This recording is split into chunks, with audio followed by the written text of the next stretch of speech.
నమస్తే అందరికీ welcome back to my channel.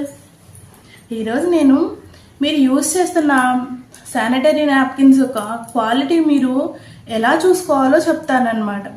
Quality ప్యాడా కాదా అని అసలు మనకి ఎలా తెలుస్తుందో తెలుసా మీకు? ఆ ప్యాడ్లో మంచి అబ్జర్ప్షన్ అనేది ఉండాలన్నమాట. అంటే అది బాగా అబ్జర్వ్ అవుతుందా లేదా అని మనం చూసుకోవాలి. ఇంకోటి ఇచ్చింగ్, ఇరిటేషన్ లాంటివి ఉండకూడదు. 100% లీక్ ప్రూఫ్గా ఉండాలి. అలాగే ఎకో ఫ్రెండ్లీ అయి ఉండాలి కంపల్సరీగా.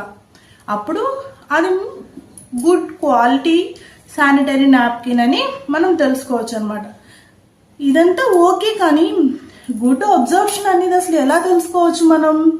గుడ్ అబ్జర్ప్షన్ అనేది మనకి ఎంత ఫ్లో అవుతుంటే అంత ఫ్లో ప్యాడ్ అబ్జర్వ్ చేయాలని కాదనమాట.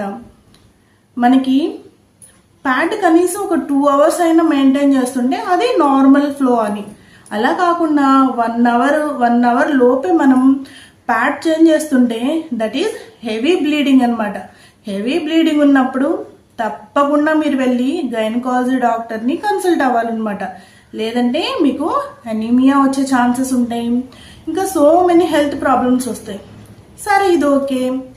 ఇప్పుడు హెవీ ఫ్లో కాకుండా కొంతమందికి డే మొత్తం కూడా ఒకే ప్యాడ్ యూజ్ చేస్తూ ఉంటారు కదా, వాళ్ళ సంగతి ఏంటి మరి అనుకుంటున్నారా? వాళ్ళది వచ్చేసి లైట్ బ్లీడింగ్ అనమాట. అలా ఉన్నా కానీ డాక్టర్ని కన్సల్ట్ అవ్వాలి. ఎందుకు అనుకుంటున్నారా? అలా చాలా లైట్ బ్లీడింగ్ అంటే మన బాడీలో ఏదో ప్రాబ్లం ఉంది అని అర్థం అనమాట. ఏదైనా హార్మోనల్ ఇన్బ్యాలెన్స్ అయి ఉండొచ్చు, లేదంటే థైరాయిడ్ ప్రాబ్లం ఉండొచ్చు. అలాంటి ఇష్యూస్ ఉండడం వల్ల మనకి వెయిట్ గెయిన్ అవుతాము, అలాగే వెయిట్ లాస్ అయ్యే ఛాన్సెస్ కూడా ఉన్నాయి. సో హెవీ బ్లీడింగ్ అయినా కానీ, చాలా లో బ్లీడింగ్ అయినా కానీ డాక్టర్ని కన్సల్ట్ అవ్వాలి తప్పకుండా. గుడ్ అబ్జర్ప్షన్ ఇప్పుడు అర్థమైంది కదా మీకు? కనీసం మనం 3 hours, అంతకు మించి ఎక్కువ యూజ్ చేయకూడదు. అలా యూజ్ చేసినా ర్యాషెస్ వచ్చే ప్రాబ్లం ఉంది. కనీసం 2.5 to 3 hours మనం ఒక ప్యాడ్ మెయింటైన్ చేస్తుంటే that is good absorption pad అనమాట. ఇప్పుడు అర్థమైందా? సో ఇలాంటి క్వాలిటీస్ అన్నీ మీ శానిటరీ నాప్కిన్లో ఉన్నాయా లేదా ఒక్కసారి చెక్ చేసుకోండి.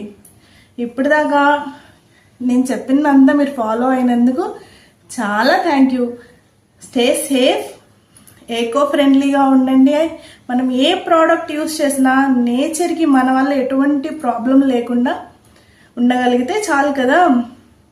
Thank you for watching. Please